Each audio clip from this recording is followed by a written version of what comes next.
This is it, folks, the finale of the Conspiracy Theory series in which I make my predictions about where the United States is headed in terms of government control of the housing market. And today, I tell you what it means for you as a self-directed investor. I am Bryan Ellis. This is episode 174. You're listening to Self-Directed Investor Radio, America's only podcast exclusively for affluent, self-directed investors, where each day of the week you receive innovative investment strategy and deadly accurate market analysis that's untainted by Wall Street and unblemished by government propaganda, all in 7 minutes or less.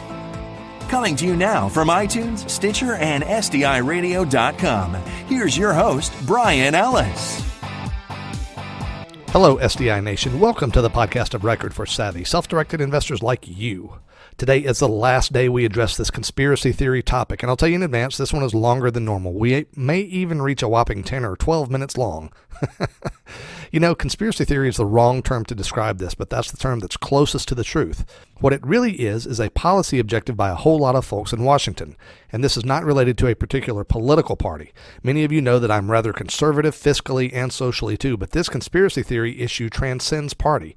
It's Democrats for sure, but it's also clearly Republicans, and the evidence that both parties are guided by these corrupting influences grows each and every day. Now, I realize this is an investing show and that we've spent a couple of days focused largely on what may appear to be politics.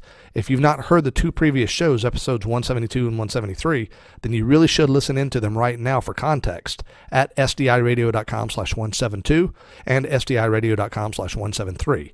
The basic idea is this. Harvard University has announced that there's a new housing crisis, and this one is a rental crisis. According to their study, rent costs more than can be afforded by most people. You know, my training is as an engineer. I proudly went to Georgia Tech, ranked among all universities as number 41 in the world and consistently ranked as one of the top 5 engineering schools in America. And two of the things we learned there are that to build a solution, you've got to start with your objectives in mind and work backwards, and that big objectives are achieved as an accumulation of smaller successes. So what's the big objective that government is trying to achieve? I suspect the government is trying to take over the control, either directly or indirectly, of the private housing market. The form of that takeover is yet to be determined and will be determined by the shifting winds of political sentiment, but this is not a far-fetched idea, and it's happened before. The process always works like this. The government does something, theoretically in the interest of the elderly, the poor, or those facing some perceived or manufactured discrimination. So in the name of caring for these unfortunate souls, only a few of which generally have real unmet needs, the government institutes a program. In healthcare, those programs are Medicare and Medicaid. In nutrition, one of those programs is called SNAP, aka the Food Stamps Program. And in housing, that program was called the Community Reinvestment Act, which forced the banks to make loans to unworthy borrowers based largely on qualifications of race and geography, not financial ability. Now, without exception, these programs are imperfect from the start. They have to be. They're financially foolish, each and every one. But the thing is, they're not designed to be efficient or even effective. They're designed to increase dependence on the government from the people who benefit from those programs. And they're designed to attract more people into that dependence, even from people who are on the fringes and could probably do just fine all by themselves.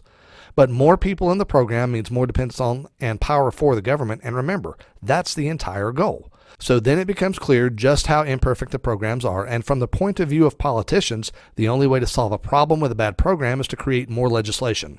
The answer is never to unwind these programs and start over. As an example, that's why we still have Social Security, even though it's an obvious mess.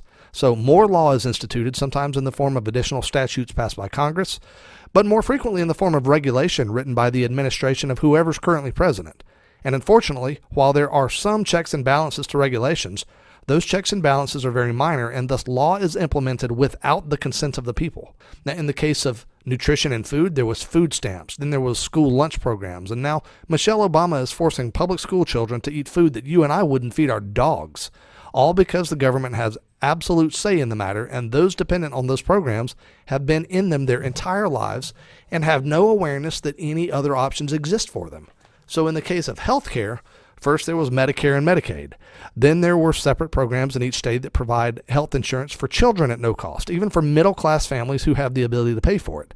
And now we have Obamacare, which is, by any reasonable analysis, a complete failure, and which will pave the way for the liberal fantasy of a single-payer system where the government directly pays for and thus directly controls all health care. So that's how it's happened in food and in medicine, but then there's housing. First, there was the Community Reinvestment Act that forced banks to make stupid loans to unqualified borrowers. But when that passed, it didn't really feel like it affected me or you, so we ignored it.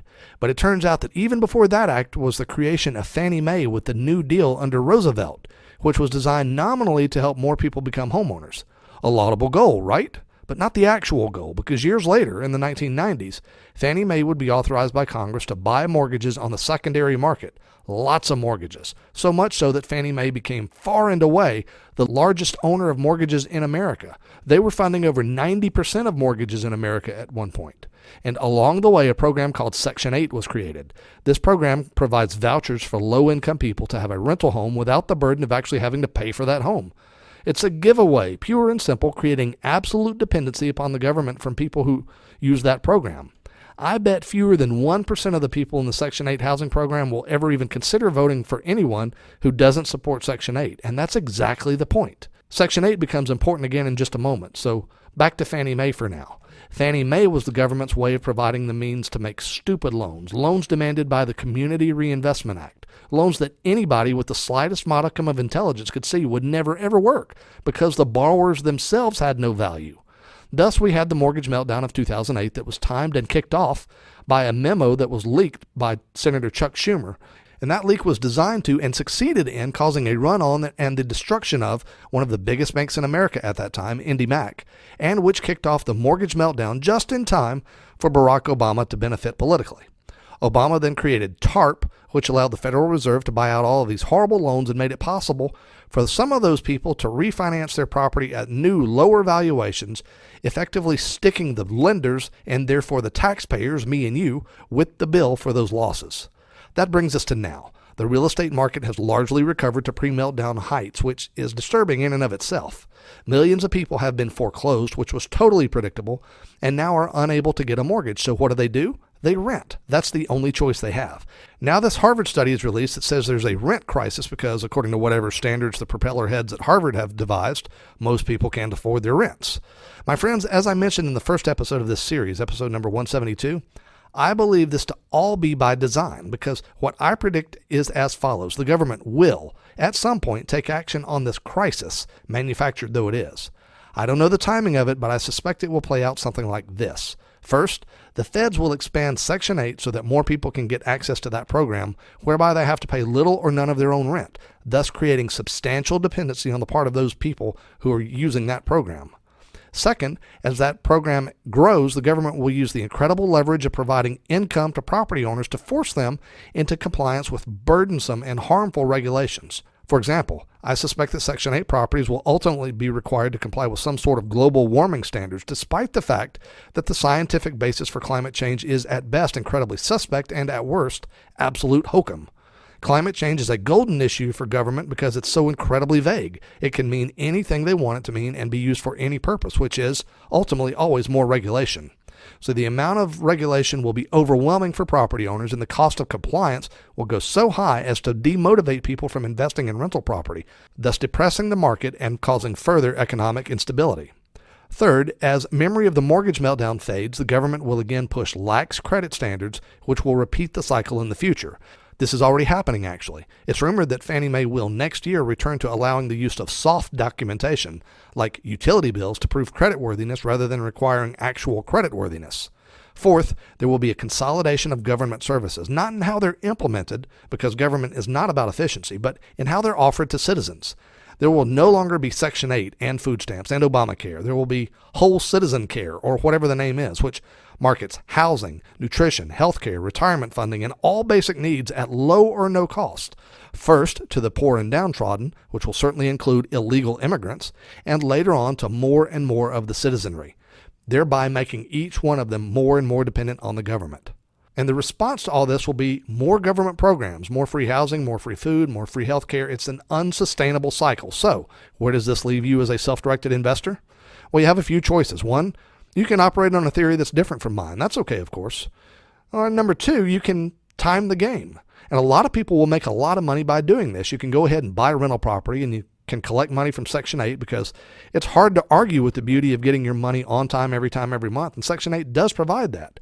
And then you can unload your properties, hopefully for a substantial windfall, just as the regulation starts to become problematic for you. Or third, you can centralize your investments outside of the United States in a country where the government has more respect for its citizens. And then fourth, you could ignore all of this and just hope for the best.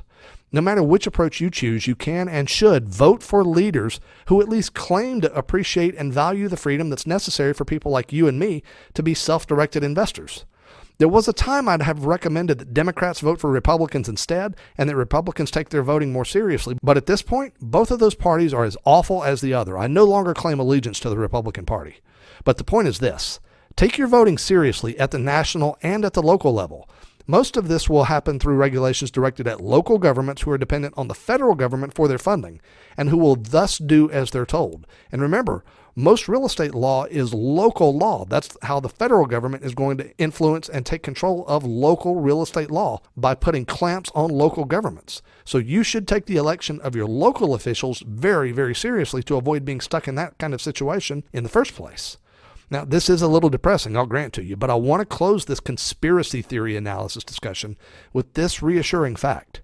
Freedom prevails. Not always in the short term, but ultimately freedom reigns. Live as a free person. Sure, you've got to respect the law, but don't give it one iota more respect than's required, and realize that laws can be changed, even laws that have been, quote, decided at the Supreme Court. My friends, tomorrow's episode will be much, much happier.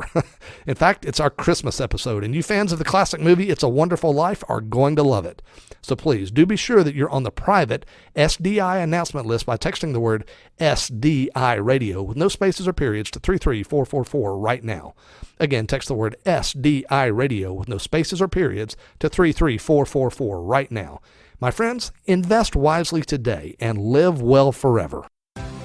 Thank you for listening to Self-Directed Investor Radio with Bryan Ellis.